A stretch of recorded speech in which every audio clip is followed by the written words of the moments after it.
One, two, three, four. Pedagogy a go go. Pedagogy go go go. Hello, and welcome to Pedagogy a Go Go, a podcast about college faculty sharing what happens in their classrooms and why. This is Season 3, Episode 3, Conversations Beyond the Echo Chamber, and we are your hosts, Gina Turner and Tom O'Connor.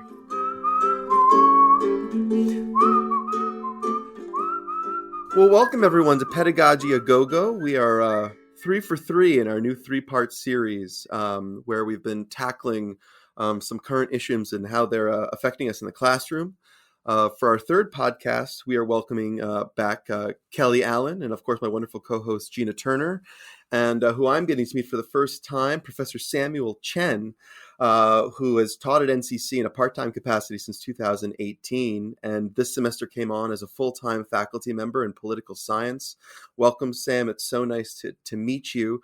I'm so excited to have you part of our conversation today. I also feel outgunned and outclassed because you are a political science professor teaching in these crazy times, and we have chosen for our topic today the teaching in our classrooms in accordance with the current political landscape, crazy such as it is.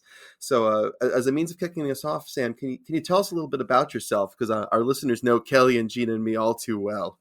Yeah, well, first, Tom, thank you for having me, and Kelly, Gina, always good to be with you, all of you. And so as you said, Tom, my name is Sam, and I've been here at NCC since 2018 and honored to serve in a full-time capacity now. My background has been in politics. Is honestly a huge blessing. I'm the child of immigrants and grew up paycheck to paycheck and had a career with a front row seat to our nation's democracy. And it's one of those made in America stories that I've just been truly blessed to live, and studied political science and philosophy in school, and ended up working in the House of Representatives and then working over in the U.S. Senate. And then jumped over to the campaign side, or as we say in government, the dark side, and did the campaign world for a little bit, and launched my own consulting firm about 5 years ago, which I still own today. And we do a lot of campaign communication strategies and public policy advising for different members of Congress, governors, and all the way to local leaders. And so it's a lot of fun. And outside of that, I host a news journal talk show called Face the Issues, where think Meet the Press, except it's instead of 12 issues and the president's Twitter feed with 30 panelists, it's one issue a week. And we really try to get after it and take it from the 30,000-foot ideas down to how does this impact my neighbor? And why is this so important for us practically? So it's a lot of fun getting to bring all that experience into the classroom. That's great, Sam. And, one of the things I always tell prospective students during orientation is one of the things I love about community colleges is that we have people like you who actually worked in their field for years or continue to work in the field that they're teaching. So they've really got boots on the ground. They're really, they're not just talking the talk, they're walking the walk. And so what a great boon for your students for you to be able to talk specifically about your work in the House and the Senate and in this political world. Unlike me, who is basically spent most of my life completely oblivious to politics.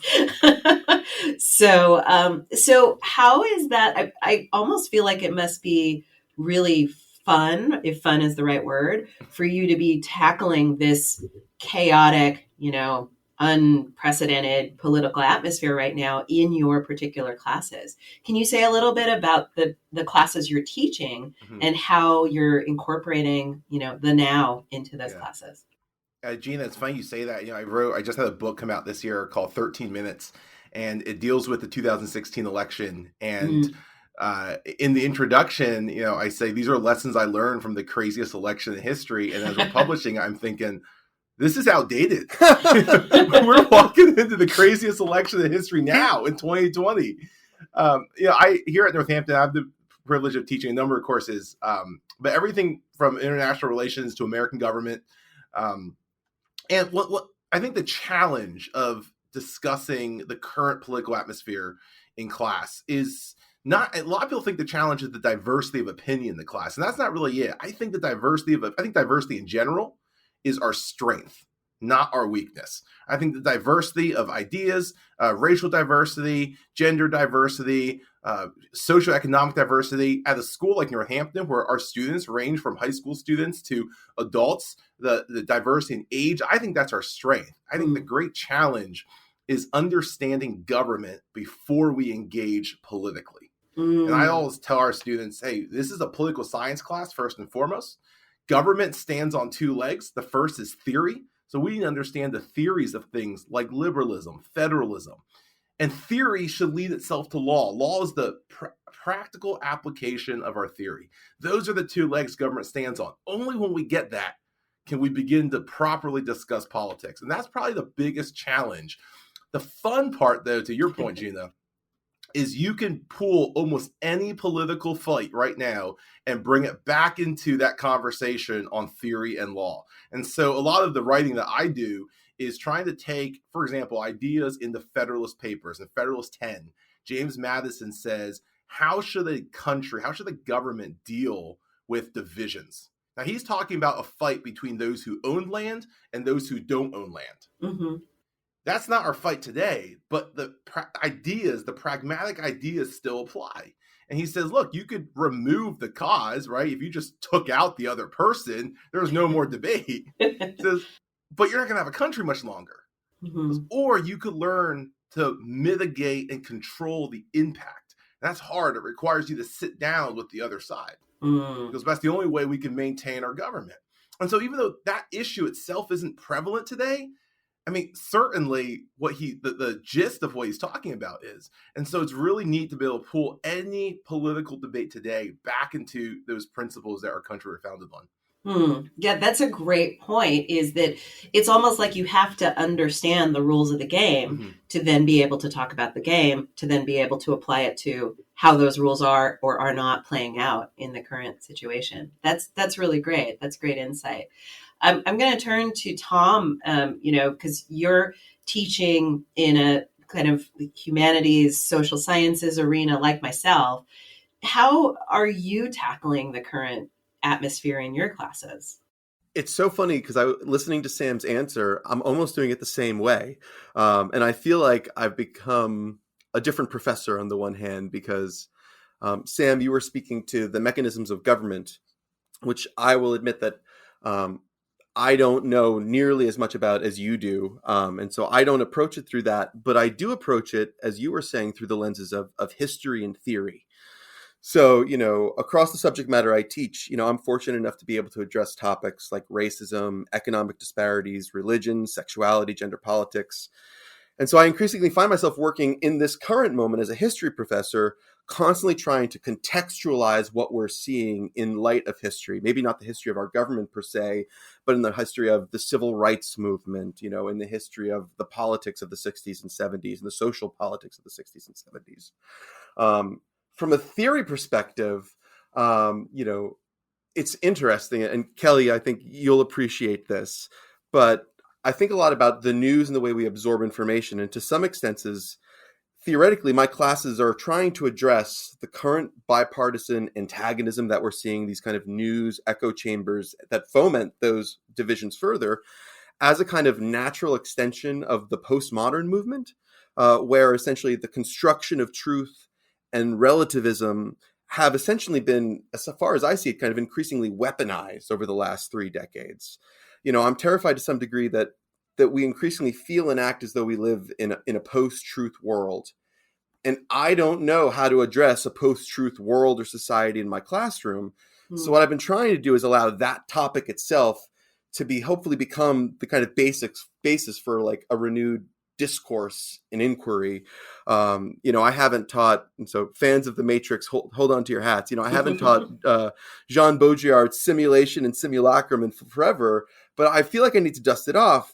Although I can't tell if I want to dust it off because it spells out something very specific in our culture, or because I desperately want to refute it, because I feel like this idea of a post-truth world was really, well articulated in that essay. So, and The Matrix was very inspired by this essay. And anyone who's heard, was it Morpheus saying, "Welcome to the desert of the real?" That's a quote from the Jean Baudrillard essay. But The Matrix is kind of a really cheap reading of it, where the whole point of The Matrix is we live in this fake world and we need to get to a real world. Jean Baudrillard's point was we create fake worlds like Disney World so that when we leave them, I think the quote is, into the concentration camp of the parking lot, is the way he describes it after, leaving Disneyland, that the whole experience has been to make us believe that the world we're going into is real. And I no longer feel in touch with that reality, right? You know what I mean? In Baudrillard, it's assumed that there is no reality. This is the idea of this postmodern, post-truth movement. And so I think part of the work I'm doing with my students is asking them about the media, the news that they're consuming. I'm assigning and asking them to watch the news. So whereas I might teach a short story, and usually I would be assigning secondary articles with what people might have said about that story, I'm now just teaching that story and saying, read this article about, from salon.com, or, watch, there's a report tonight on CNN at 10. I'd like you guys to tune into that. I think it's going to speak to this story that we're going to be reading tomorrow in class, mostly because I desperately want our students to be consuming the news. So now I'm just assigning it so that they do. Yeah, and also seeing it contextualized in the material that you're using in that framework of, this is not a new phenomenon going on today. It has happened in the past historically, and people have written about it and done thinking about it, which is, although I feel like it is a new moment. That's what I don't understand. Yeah. That's why I think I keep trying to bring the history into it, because as we've seen, it's not just MSNBC versus Fox anymore. As we're seeing increasingly far right, news mediums, and the division, if you will, of ideas. Everyone can now go into their echo chamber of choice that's going to give them the reality that they want to hear. And so, like as you were saying, Sam, I love my students coming in with that diversity of opinion. I just try to get from, but they're not necessarily living in a diverse news world yet. So that space of the classroom is about them beginning to try to talk across those different divides, if you will, those different realities. Sure. Mm-hmm. Yeah. So Kelly, I feel like with the class that you're teaching, there is a particular issue, of course, that you're addressing in your classes, which of course has to do with food and the you help me out with the name of the class that you're teaching right now, Kelly. Well, the class that I'm teaching now is Nature of the Environment, which is a cultural investigation of the relationship between human and non-human nature. But yeah, you're right. Like it is food driven because a lot of my scholarship is based on like these investigations of food and climate. But I know it's really interesting to hear what you're saying, Sam and Tom. And it's I got to commend you on your bravery because like you seem to be approaching this very head on and in a deliberate fashion, where my strategy has mostly been kind of the sneak attack. Where we don't talk about politics or any kind of like the hot button issues, at least like not right away. So this past semester, my students, they read a novel by Ruth Ozeki called All Over Creation. And it's a piece of fiction, but it is a book that calls into question and criticizes our industrial food system. But there's the main character, the protagonist in this novel is Yumi Fuller, and she is the daughter of an Idaho potato farmer and his war bride. So he fought in the Second World War. When he came home, he had his he was married to Momoku, and she's of Japanese descent. But Yumi is living in this very white conservative area in Idaho in the 70s. And she doesn't look like most of the folks in her community. And just the I guess biracial relationship of her parents is something that really kind of, I don't want to say that it stirs controversy, but it's something that the town of Liberty Falls talks about. But in this novel, and I apologize for the spoilers, but she is raped by her I think it's her ninth grade history teacher. She is subject to all kinds of racialized abuse from the community, and then she is essentially shunned by the rock in her life, which is her father. So that at the age of 14, she runs away from home, and she has gone from Liberty Falls for like 25 years. But like, I won't get into the whole gist of like what she does in those 25 years, but like it's effing amazing, like what she accomplishes.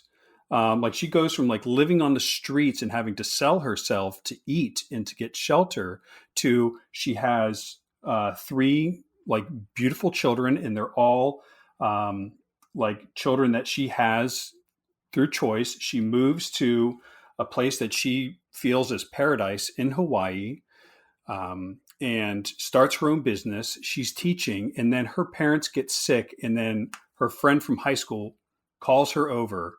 And it's like, look, you got to take care of your parents. You need to help out. So she's like brought back into this environment that caused so much trauma in her life. And then this is kind of like where the sneak attack comes in, because and please pardon for this like long explanation, but I swear there's a point to it. But in our class discussions, like the students were like really treating Yumi terribly, because like her 3 children are all have 3 different fathers. And this, was by choice. She wanted to raise her kids on her own. But when she comes back, she drinks, she smokes. But then she's confronted with her rapist from that period of time. Her dad still treats her like shit. And like, she's just being subjected on this, and no one bothers to take the time to be like, hey, Yumi, are you okay? How are things going for you? And then, so what this allowed us to do was to talk about the trauma that she feels. Like the trauma in this novel is something that was never really addressed by the characters in that. And then you could kind of see how that then like radiated into my students' vision of this text. So then this is where I am able to start talking about some of the issues that I feel are really driving the division in our current political climate. So like, it allows us to talk about issues of race. It allows us to talk about issues of misogyny. It allows us to talk about issues of capitalism and settler colonialism. And like, never once do we talk about these as conservative issues or liberal issues, but they're things that start to kind of like become familiar. And what I see is, you can recognize in your students, it's like, okay, I can kind of get a sense of how like this person votes and how that person votes. And there's never kind of like that angry kind of like divisiveness in their dialogue. And what they're doing is that they're taking this very, very important issue or issues, and they start untangling it together. And, many of them are having these aha moments, and there's, some who are very like left leaning that, or believe that they're left leaning, and maybe they're not as left leaning as they thought that they were. And then there are others who, are perhaps right leaning, that they're like, oh, wait a minute. No, like this issue is actually really important to me. And what I thought that I stood for is actually not the case at all. So that's kind of like the way that I've been approaching it in my class. It's so interesting, Kelly, because in a way it comes full circle, right? Because Sam is talking about that politics and government are a system that work in these ways, right? So we need that understanding of the framework. And then Tom is sort of talking about the ways in which information is passed on, and whether that information is helpful or harmful in a way, because people can be very siloed in terms of what type of information they have. So Kelly's sort of trying to get his students to personalize these stories, these concepts, and maybe even apply them to their own previous thinking. And the whole time, I've been sort of following the arc of this conversation. I was thinking about something I said to my husband this morning, which was, Drayson, I hate politics, and here's why. No offense, Sam. But I said, and here's why. It's too much like psychology. Because in psychology, you have an explanation for anything. Mm-hmm. You have an explanation for why people stand up. You have an explanation for why they sit down. You have an explanation for why they drive a car. You have an explanation for why they don't drive a car. And I feel like, in a way, though, that is what makes politics so interesting, because fundamentally, it's about people's individual preferences, experiences, and that each person is unique within their own experiences and beliefs and understanding of the world. But that the way to be an active participant in our political world is to then understand, well, how do I use the rules of politics to push forward what I believe in, what I feel strongly about, what I've just learned about in class? And so for me, a big way that I talk about politics in my classes is to talk about how we all have this relationship with each other as members of a society, and that we have to, just like you said, Sam, we have to be able to talk to each other. And we have to learn how to talk to each other using the rules of engagement that I suppose politics can help to give us. So maybe I don't hate politics as much as I think I do. Sam, can I sneak in a quick question? And it's a question I want the answer to. But I'm wondering actually if you're getting this from your students, because I was thinking about this. Kelly was talking about trauma, and I wake up screaming in the middle of the night, yelling about faithless electors. So like, are you finding that in your classes that are your students coming to, so this moment we're recording, obviously our current president has not conceded the election yet. There is a degree of indeterminacy, and I see as many thought processes saying, hang on, we've got this, as I see saying, we're in real trouble here. Are your students asking you to explain what's likely to happen, what's going to happen, or just asking if it's going to be okay? Yes, definitely. I think there's less genuine fear that this whole thing is just going to fall apart, and more amused curiosity among the students. I'm not so sure that it with college students. I remember when I was in college thinking, the world's always going to work out. Things, I mean, unless there's like a breakup, right? If there's a breakup, it's like the world's over. But anything else, I was in college when the economic crisis of 2008 hit. And I remember just like, you just didn't really you're like, okay, the world's going to go on. And because if you're not working a job, if you're not, living paycheck to paycheck or reliant on your job, it doesn't really affect you. And so I think there's more of just a bemused, hey, this is weird. What's going on? And that does lend itself to a little bit of a challenge, because we could spend all class all day going through, all the different legal challenges. I do some political analysis work, and I get a lot of DMs from followers on Twitter or Instagram saying, explain this in Wisconsin, explain this in Michigan, and I just can't reply to everybody. And our students are asking the same questions. And so I think for a few of them, there is a genuine concern of this is going to fall apart. But I think for a lot of them, it's just very amused of, does this happen? Does this normally happen? And Tom, I'll share this one really quick short story. My cousin got married a few years ago, and his wife their family's from Singapore, and her cousin on that side works for the government in Singapore. And so we're all at their house for this dinner before the wedding. And my cousin's wife introduces me and says, hey, this is Sam. He works in American politics. And you see her cousin's eyes light up. And he says, sit down. I got a question for you. And I was like, okay. You can shut your government down in America? And I was like, well, yeah, not only can we do it quite often. It's like a favorite party trick. And he says, oh my goodness, you shut your government down. Everyone in Singapore is like, get your popcorn ready. The America channel has shut down the government. I get that kind of amusement from students who are just like, they can do that? The president can just sue election results? What? Where did this power come from? And so, long story short, yes, they ask about it almost every class.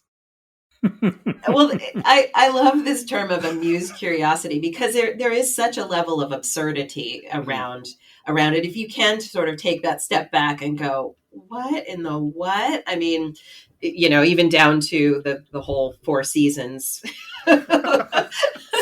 That will go down in history. There's nothing that, I hate embracing that kind of Schadenfreude. It makes me feel bad. And I think probably also for you, having the knowledge that life goes on, right? We plug along, and the system hasn't broken yet, and it has maybe a lot of flexibility into it. Whereas for someone like me, I can kind of echo what Tom said, which is that, I wake up in a cold sweat, worried that democracy is going to end, maybe because I don't have that historical knowledge about the way politics has worked in the United States. So do you think that your knowledge about the political atmosphere is helping you to teach this stuff? I guess the question is, this is normally the question we would ask at this point, which is how is your personal ability to teach being affected by the current moment that we're in? Sure. I think it's a little bit of a split.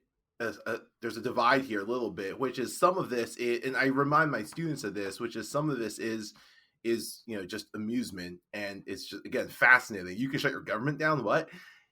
But there is a side where it gets serious, and for me, I'm not concerned. I remember sitting in 2006, and the Republicans lost control of the Senate. I was in college, and I remember my Republican buddies in college this is the end of the world.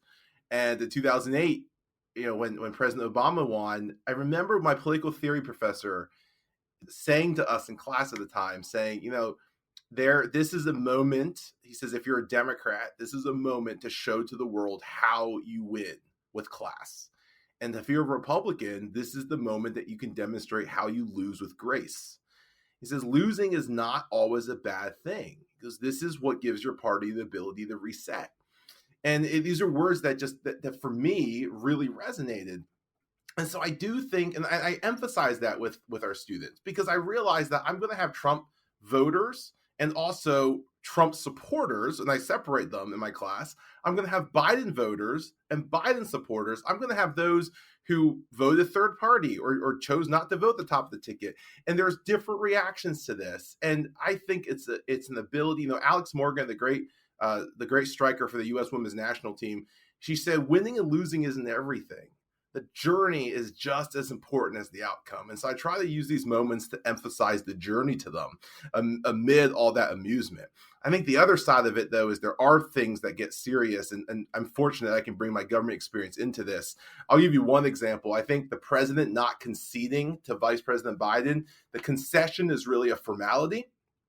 It's kind of the post-game handshake, right? In the NFL, or the pre-corona post-game handshake in the NFL. The elbow bump. Right. So this is the idea. You call your opponent and you say, hey, you ran a strong race, and I just want to say thank you, and let's work together. And we all remember the letter that George H.W. Bush left for Bill Clinton on his way in, things like that. But it's not the end of democracy if that doesn't happen. But something like what happened as we're recording just this week, the firing of Director Krebs at CISA, right? This is a organization within the Department of Homeland Security that focuses, or within our Homeland Security defense departments, that focuses on protecting our cybersecurity and infrastructure. These are the kinds of design, for all that we know, I never want to assign motivation. I never want to say that someone did this because they thought this way. But for all that we know, there is, this seems to be a firing that takes place because he argued that our cyber infrastructure for the election was strong, and that there wasn't this kind of infiltration that the president is looking for. And so this is where you begin to say, wait, hold on. There's a difference between government and politics, right? I mean, the easiest thing I've ever had to do is win elections. The toughest thing is help people govern. Governing is Mm-hmm. hard, winning is easy. And we Mm-hmm. cannot bring the win-loss mentality of our politics into governance. And this is where I think it becomes dangerous. And our republic does start to get on shaky ground if we continue to do that. So I try to bring that distinction into the classroom. And I'll be honest, students are, I think we often discount college students. I think they are some of the greatest people in the world. Mm-hmm. And they do understand it when it's laid out for them. And it's really a matter of just helping them get there and see that. Yeah, I think that's great because it ties back into, this idea that we really need emotional intelligence to be able to navigate the waters of politics and government, and that's maybe what a little bit of what we're seeing is this breakdown in the ability of people to manage their own emotions and instead to be able to to, as you say, lose with grace or to win with humility, right? I'm watching this mini series on Netflix right now called The Queen's Gambit, and it's about chess in the 60s. You're nodding your head, you've watched it. And it's just so fun to watch the formality about how they concede a game, right? They just tip over their king onto the board. And it's just kind of this lovely, like, it reminds me of the letter that George H.W. Bush wrote, that you sort of, there's a grace in passing it on. I think for myself, just briefly, also, you mentioned it gets serious, and I think it gets serious for my students that I'm hearing when they think about the stakes, the personal stakes for themselves. So I have a student whose father was an undocumented immigrant, and so the stakes in terms of who is in power, that really has a very personal impact. And I think sometimes the amusing and the absurdity level goes away when you start to think about, how does this impact me walking down the street day to day, or my family walking down the street day to day too. Kelly, what about for you? I mean, how do you feel like, what's the roller coaster you've been riding in your classes during this political atmosphere? How do I say this? Because, again, I don't teach politics. However, something that I know that all of you are astutely aware of is that our current political atmosphere is extremely, it's an extremely emotional period for many folks. And I know that during the week leading up to the election and then the week after, like, it was extremely challenging to get students to focus on the task at hand. I mean, hell, I talked to a lot of our colleagues that also found it extremely difficult to focus on the job at hand.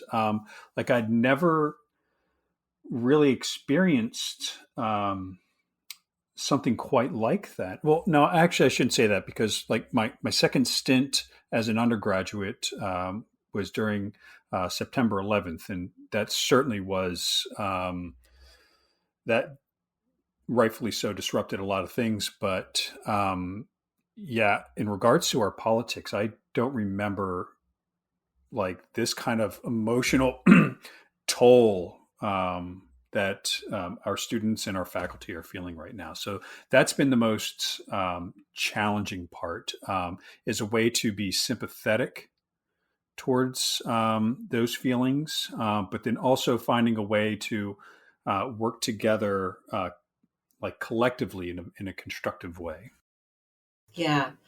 I think I was just thinking again about what you said, Sam, that people are kind of flabbergasted at how the government works. And I was reminded of a colleague of mine saying that when he was watching the election results, he's a numbers guy. So he would just watch the numbers and forget about the people. And I thought, gosh, what a great way to be able to decouple yourself and to be able to be dispassionate about the process.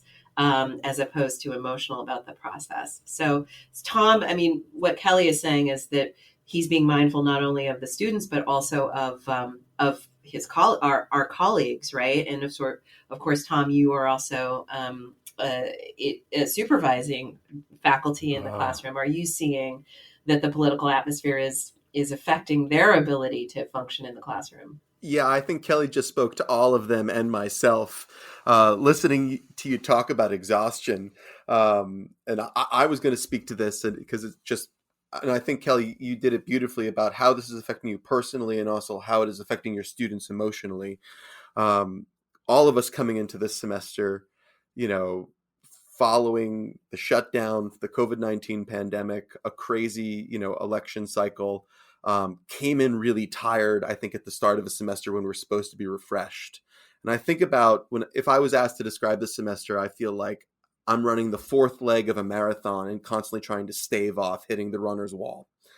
And so all of us, I think, have been looking as among faculty for a sense of community to reassure and support each other and say, we got this.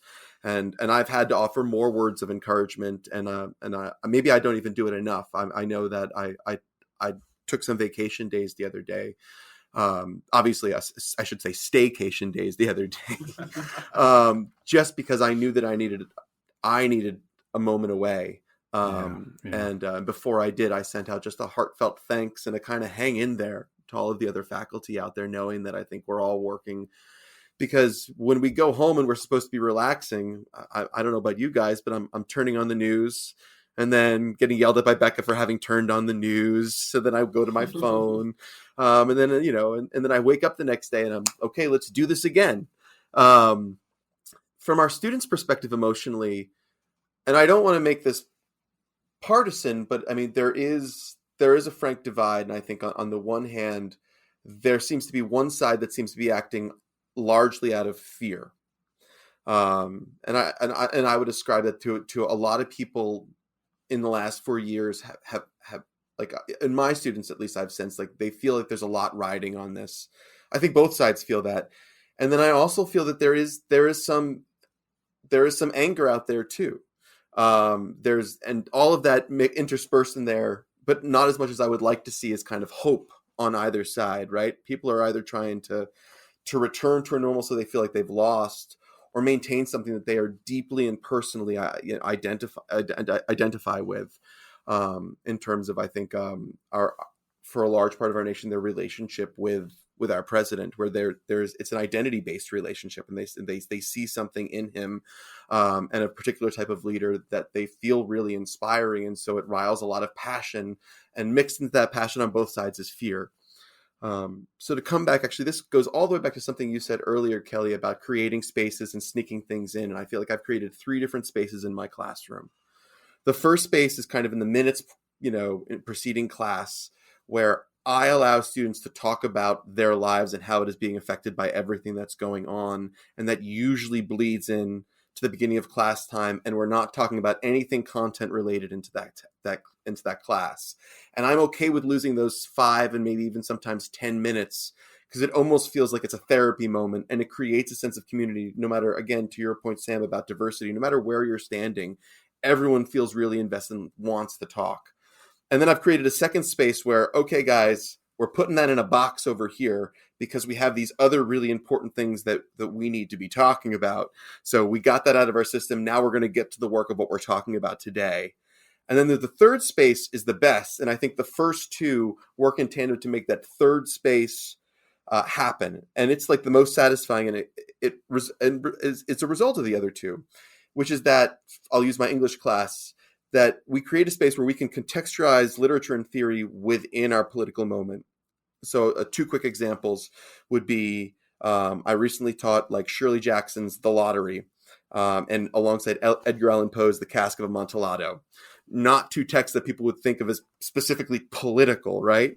But my students began to examine how like unexamined practices and traditions can lead to arbitrary and painful violence in a society, which is exactly what's happening in Shirley Jackson's The Lottery. And we're seeing that going on in our own society right now. Or how someone driven, or a group of people driven by inarticulate revenge or unfocused anger, can commit atrocities and harm others, which is, of course, what happens in The Cask of Amontillado, the unnamed grievance. And, that's a story that, like, we ended up talking about the anger we were seeing in the streets, and how, on both sides, and how it was leading to violence and the breaking of windows, and people feeling like harming others was okay in a given moment, and we were using literature to do that. So we were, those have been the best moments this semester. They've sustained me as an educator, and hopefully been cathartic for the students as well, where they felt like the work that they were doing, well, they might not have been invested in Poe or Shirley Jackson, an old New Yorker story. They felt it relevant. Both of these, 70 years old and 100 and some odd years old, were relevant to a particular moment, and they saw something that was going on and were able to connect it. So those are some war stories, because I can only think of this semester in terms of war stories. Wow. Well, How about you, Gina? Oh, sorry. Oh gosh. I think I kind of was talking about how, that for me, it's trying to empathize with the students that are in that space of fear, in the classroom, and that do feel, are, I mean, for lack of a better term, taking it personally, and not able to kind of separate themselves from the emotional side of what they're seeing, and the hurtful and painful things that they're seeing. And I think the other problem, I don't know, problem is the right word, but the other issue, of course, is that people feel so decoupled from what politics and what government can do. And so they see all of these things that are terrifying them, that are making them outraged, that they're seeing as injustices, and it can be very hard for them to see how those things can fit together. Is that something that you're seeing with your students, Sam? That are they connecting the dots between what they feel passionately about and these structures of politics and government? Not as much as I would hope. Yeah.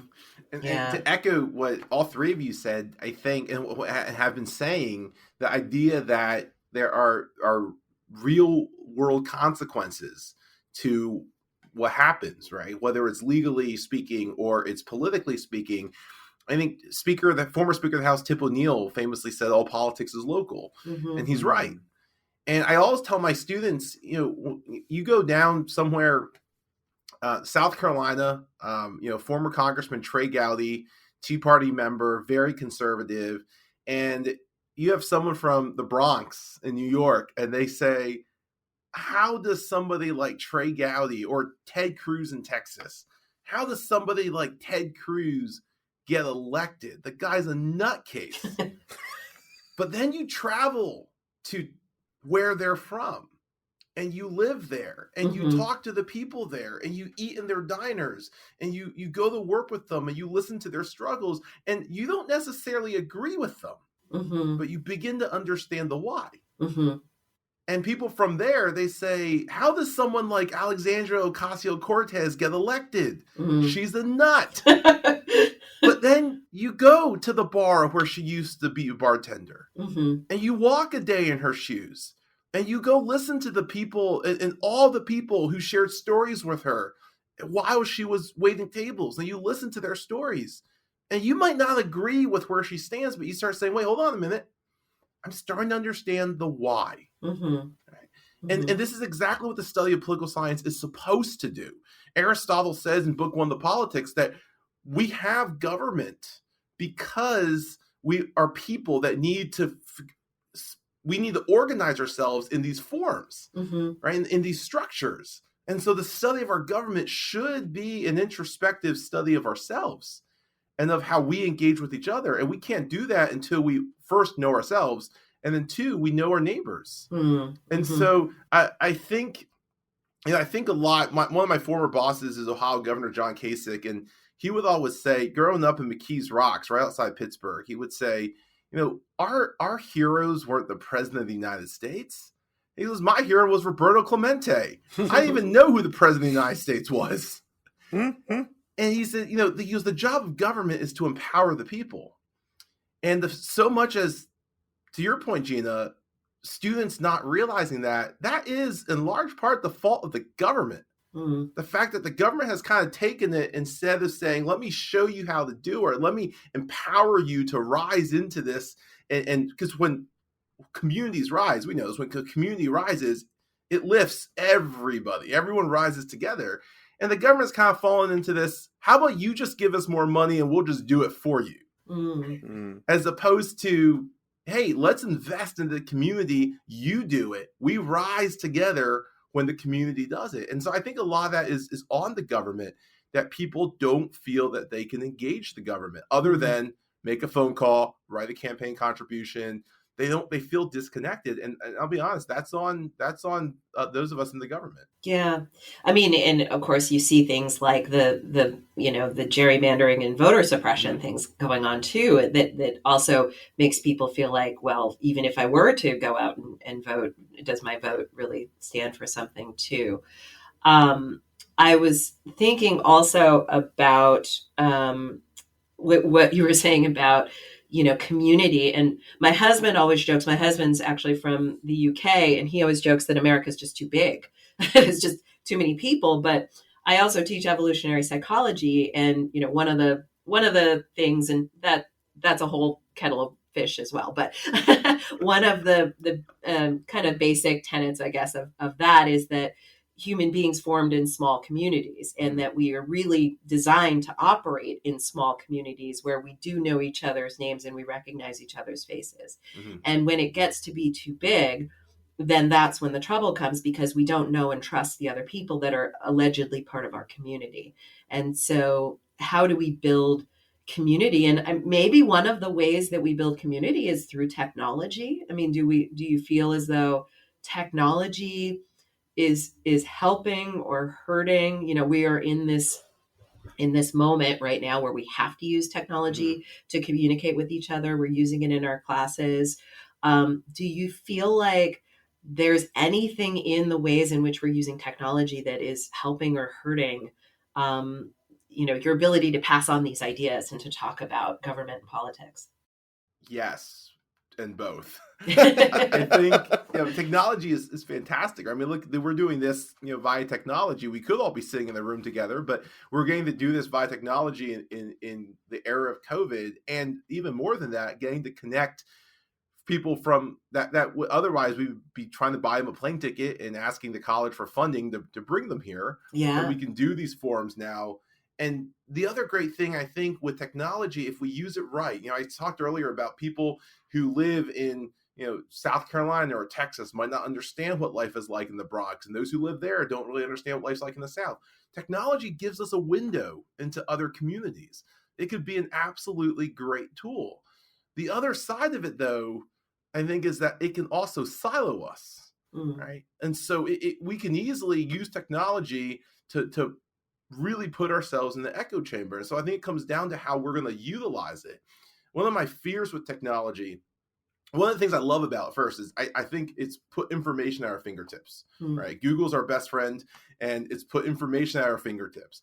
But one of my fears with it in the educational sense, in the pedagogy sense, is as a college, as a university, an institute of higher education, our job is to teach for understanding and wisdom. Today, the majority of our political fights, if you log on to Twitter and you just read through these, first of all, you cannot educate for understanding or wisdom in 280 characters. It's just not doable, right? But if you read through our political fights, our fights are dealing with information. The debate over fake news is a debate about information. Information leads to knowledge, which then leads to understanding and then wisdom. So we should be at the understanding wisdom end of it. We're still debating what's information. And then we actually have taken a step further back and started debating how to be nice to each other. So we're not even on the spectrum yet from information to wisdom. And I think technology can both bridge that, but if abused, can also push us further away from realizing that. And that's my concern with it. Yeah, I've seen a thing on Facebook. You guys have probably seen it too. It describes exactly what you just said, Sam. So it starts out with just a matrix of dots, and it says information. And then there are lines drawn between it, and it says knowledge. And then there's kind of a network drawn, and it's wisdom. And then someone has connected the dots in the shape of a unicorn, and it says conspiracy theory. And it's so great. But that's such a great point. It's a tool, right? Technology is a tool like anything else, and we can use a tool to build, and we can use a tool to destroy. What about you guys, Kelly and Tom? How do you feel like technology is interacting with your students, with the classroom, with the political climate? You mind if I go first, Tom? No, by all means. All right, cool.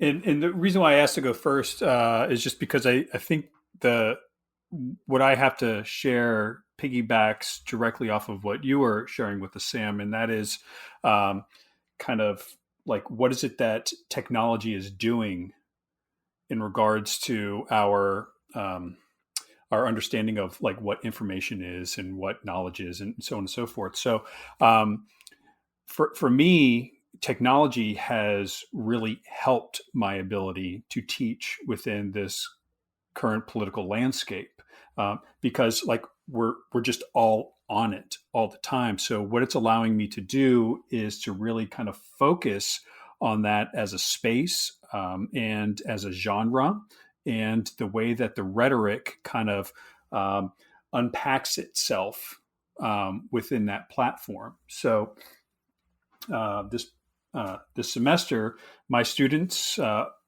great deal of the classroom happened on their phones. Now, I taught this hybrid model where we did a lot of work online, and then I would meet them outside for like an hour a week just to kind of go over, like whatever. It was great. We got to plant garlic and harvest potatoes. It was a good time. But anywho, but their final projects were done on Instagram.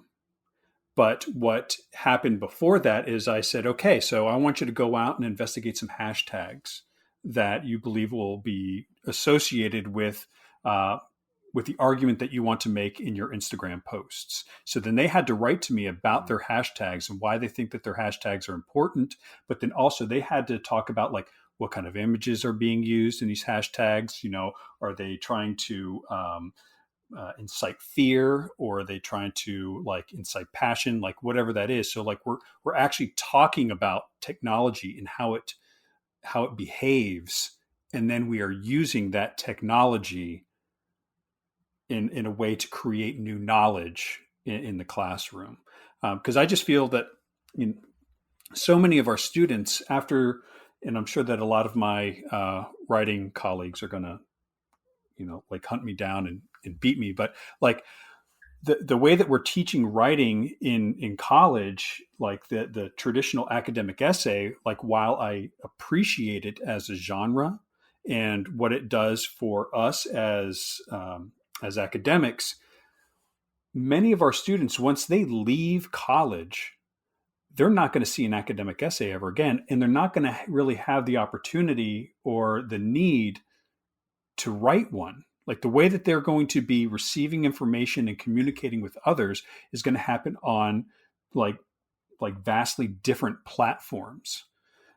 So like this kind of like pandemic world that's forcing us to live and kind of communicate through technology has actually been beneficial for me to start moving in this direction where I'm walking away from the way that I had taught for, 10 years, and I'm moving towards this more digital social media kind of information assessment and knowledge building. How about for you, Tom?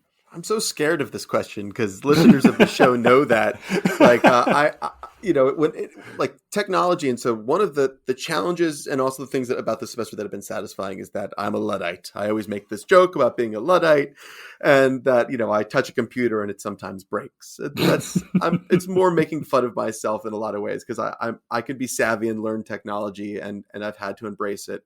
I'm going to do my Frankenstein's creature impersonation really quickly in terms of the technology that has helped and hurt my own classes the most this semester has been the news and the news media and the various mediums in which it is delivered.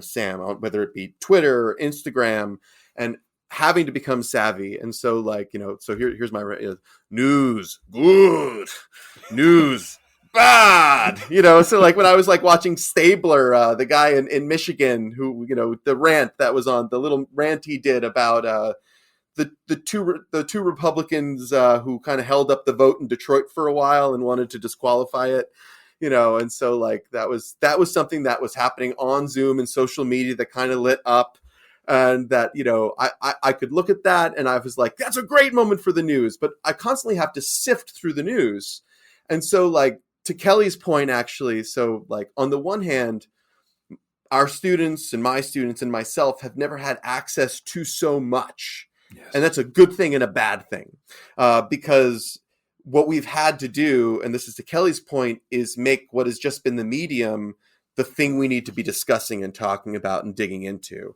And so the discussion of sources and like, where it's coming from, who's funding them, who's doing the speaking, what else has been written about this, have become far more substantive in my classes, and they feel vital when we talk about them, because we are, I think a lot about, I had a professor at Lehigh University, a good friend, Scott Gordon, who he taught a whole class on paranoia, and he actually released an entire book on Quixotism, the idea of like the Don Quixote figure who is like living in a world of its own. And I think about Don Quixote a lot, because when people become trapped in a single mindset and are not open to diverse ideas and difference and trying to bridge gaps, they're constantly tilting at a windmill.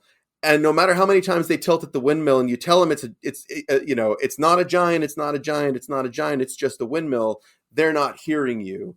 And so one thing we've been doing is kind of deconstructing some of these conspiracy-minded, paranoid mindsets that kind of build these singular universes of truth, to try to speak across them. And I've been thinking obviously a lot about the divides in our nation and the question of how we can find a path towards unity. Obviously Biden wants to run as a uniter, and there is no path forward if we can't begin to start working across the aisle again, identifying issues of common cause, identifying compromise, and not worrying so much about whether I'm going to win in the next election cycle or whether I'm going to get funding. And so I see my classrooms as kind of a testing lab for whether and how that's possible as we try to speak across difference. And so in thinking in a future forward way, I want to be thoughtful about how I can be using technologies maybe to bridge difference, and maybe it's about finding a school in Texas, teaching a similar minded class though, and sitting down to have talks between students in two very different localities, talking about their experiences and what matters in their lives and what's substantive in it. And I don't know how we do it, but now I want to do it after this conversation, because to the Tip O'Neill, was Tip O'Neill, the quote, and so like I always think in terms of the feminist, the personal is always political, but you're absolutely right. Politics are always local. I think that those are joined at the hip, and equally powerful. And so I love that way of thinking about it, Sam, and I want to think about it more like that going forward. So I love that idea, Tom, of, we can have classrooms anywhere, right? We can pull students together anywhere. And I mean, for me, so I've already had a pretty high comfort level with teaching online. I've taught online for 14 years. And so it wasn't a huge shift for me. It's an area that I feel so comfortable that I didn't feel like I had to add a lot of bells and whistles. So what I'm actually loving is, in some ways, it's made my teaching so much more simple and direct. I'm not having to photocopy a million handouts before I go to class. It's just, we're just sitting there talking to each other, asking each other questions, going to small breakouts. I'm treating my classes so much like these seminars where we're all in this little box, interacting with each other, as opposed to all the demonstrations and bells and whistles that I might have done in a real life class. And as I'm thinking about that, I'm thinking that technology has, in a way, sort of enlivened my experience as a teacher, especially under these circumstances. And I'm thinking also for you, Sam, I almost feel like a spark of energy when you talk about how this unique political moment that we're in is kind of giving you an opportunity to demonstrate things about your discipline in different ways. And this kind of leads me to our last question, which is, so we've been wrapping up our podcast episodes, these past two episodes, with this quote from Audre Lorde. And she says, "Caring for myself is not self-indulgence. It is self-preservation. And that is an act of political warfare." And I loved that because I felt like we have been talking so much about how stressed out we've been. But I think in some ways, some of us are finding things that are energizing us because of the moment that we're in. So I don't know if you can speak to that at all. Are there other places that you're looking for energy and quote unquote self-preservation? Scotch. What Sam said. That's my answer too. Oh Lord, that's booze. Like 2 episodes in a row. Last time it was red wine, and now it's Lefroy. If you got it, I like something with a smoky head. No, honestly, Gina, I appreciate that question. I think there's 2 things. I think, and the first I'll say as an encouragement, I think to those who don't get to see behind the curtain in our politics. Which is to Tom's point earlier, there is a lot more across the aisle work together like-mindedness than we're led to believe. I've got a good friend of mine who is in the media, and she always likes to say, the media does not have a bent to the left or to the right. We have a bent to the dramatic. And yeah. I was on a forum last night with my alma mater, Baylor University, and my former congressman down there, Congressman Chet Edwards. And he said, he was the subcommittee chair of for appropriations, for allocating money for things like transportation, infrastructure, national security. He said, most of my appropriations bills passed the House like 423-3. He says, you think we had any press coverage? He's like, it's not dramatic enough for the press to cover. But there are things like this, and there are conversations like this that go on. I think of my good friends, Robbie George out of Princeton, conservative Catholic scholar, and his best friend, Dr. Cornel West out of Harvard, an African-American socialist thinker. They are best friends. In fact, when Dr. George had a heart situation, needed emergency surgery, Dr. West drove down to make sure, his best friend was taken care of. They couldn't disagree more. But they do these presentations all over the country together that show that thinking deeply is not partisan. And in fact, we do it at our best when we're with those that we disagree with. That we should never be so arrogant to believe that we cannot learn from those we disagree with. And so that's the one thing that really sparks joy for me, and getting to see my students engage in that, in the diversity of our classroom. And the other thing that I would just add to that, I think, is unplugging, and as great as it all is, to make sure we take those breaks. Senator Joe Lieberman wrote a great book on the idea of Sabbath, and he's an observant Jew.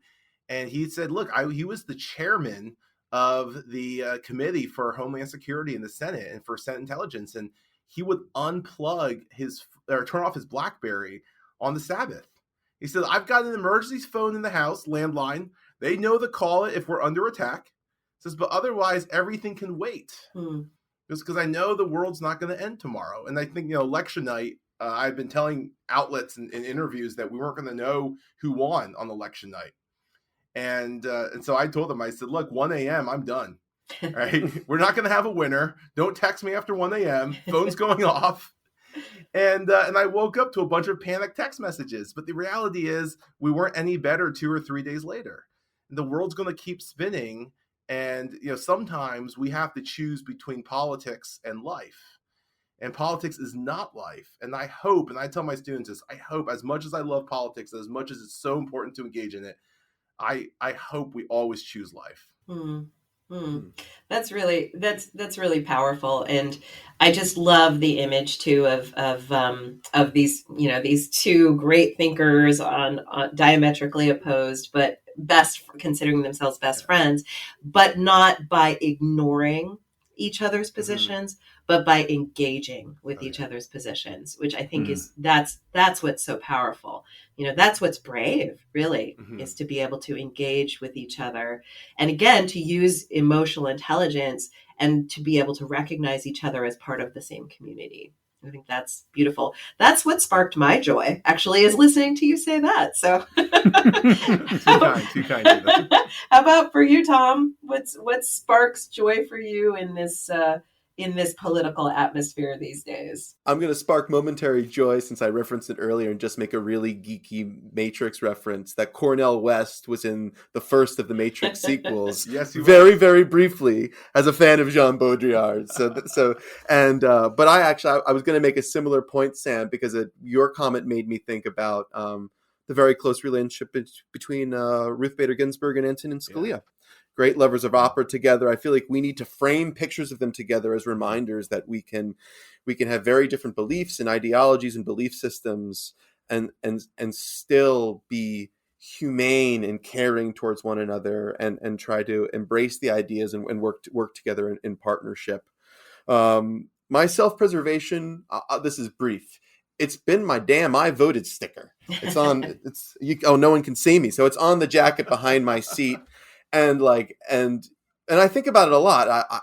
I realize I can't take it off. I want to shellac it in place, actually, because one of the best things to kind of come out of this crazy, bat bleep, insane political moment is that our civics have never felt so important to us. Like, we are thinking about civics in a way that we do not always, and it's come to the forefront. And never have I, voted an election that for me personally felt as consequential as this one.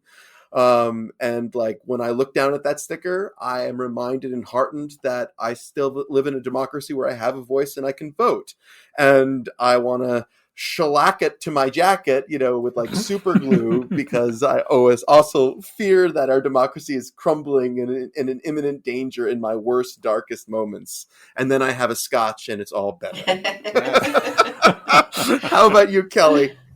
Well, I'll give Kelly a second to think, because I just want to piggyback really quickly off of that about the voting, because I will say, so I've been really engaged with, writing letters and get out the vote postcards and things. And so now I'm about to go pick up a packet of postcards to send to Georgia for the runoff in January. And I myself and other people have really been talking about how this is such a beautiful teaching moment for literally every single vote counts, right? The entire, the balance of the Congress could come down to a handful of votes right now. And so in a way, it's exciting, like you're saying, Tom. It's making us all feel more engaged maybe than we have in the past. So sorry, Kelly, I just had to say that. No, that's cool. And thank you for engaging in that work, Gina. I appreciate it. And now I feel just no judgment. No judgment. I'm not doing.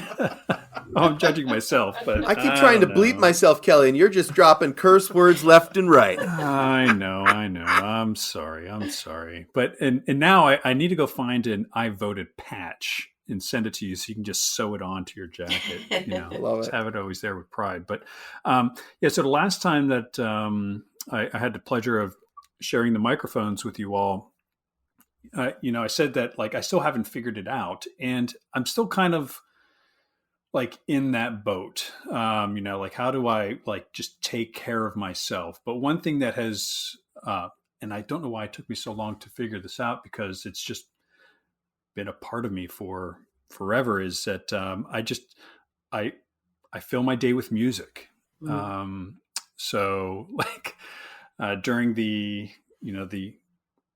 election period, I was listening to a whole lot of Billy Bragg. But these last several days have been trying for reasons that aren't necessary to go into on this podcast. But I've been listening to a lot of jazz. And I don't know, Thelonious Monk's Don't Blame Me, or Nina Simone's Bye Bye Blackbird. And then I think yesterday I listened to Bill Evans's Peace Piece 6 times in a row. And it's beauty, and it just makes me feel good that there's these beautiful things in the world, and that there's people who are making those beautiful things. And then that makes things cooler. So that's what I've been doing. Oh, wow. I have to give one music suggestion. And I'm going to mispronounce the band's name because I always get it wrong. It's the Avett Brothers. Is the Avett Brothers? Does anyone know? Avett Brothers. Avett. Okay, the Avett Brothers. I got it right the first time. It wasn't from their most recent album, but the one before it, they did a track called "No Hard Feelings." If it's worth seeking out, and I would recommend anyone go to Spotify or Pandora, whatever your music listening station is. Luddite here, so I don't know what everyone's using these days, but and listen to it because it is very much a song about putting down anger, about putting down the kind of things that we carry with us inside that I think can be destructive. And it's a lovely little song. And it's worth a listen. It's funny, I'm a jazz nut, Kelly, but I haven't been able to listen to it because its atonal kind of qualities have been almost too much for my brain to absorb. If that makes any sense. I've needed soothing. I'm in George Winston land. I've finally, acceded to my wife's music listening tastes, and I'm tinkling piano in the background. Well, we're going to have to put together a playlist for this episode of the podcast, and then we're all going to have to sit around and drink a nice dram of good scotch while we listen to our playlist. Absolutely. And dream of the day when we can all do it in person. Agreed.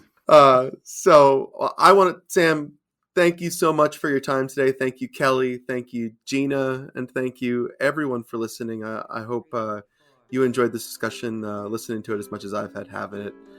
So we look forward to meeting up with you again. I don't know what the next Pedagogy A Go-Go brings, but you won't have to wait too long for it, and we'll find something fun and cool for you when we return. See you in 2021.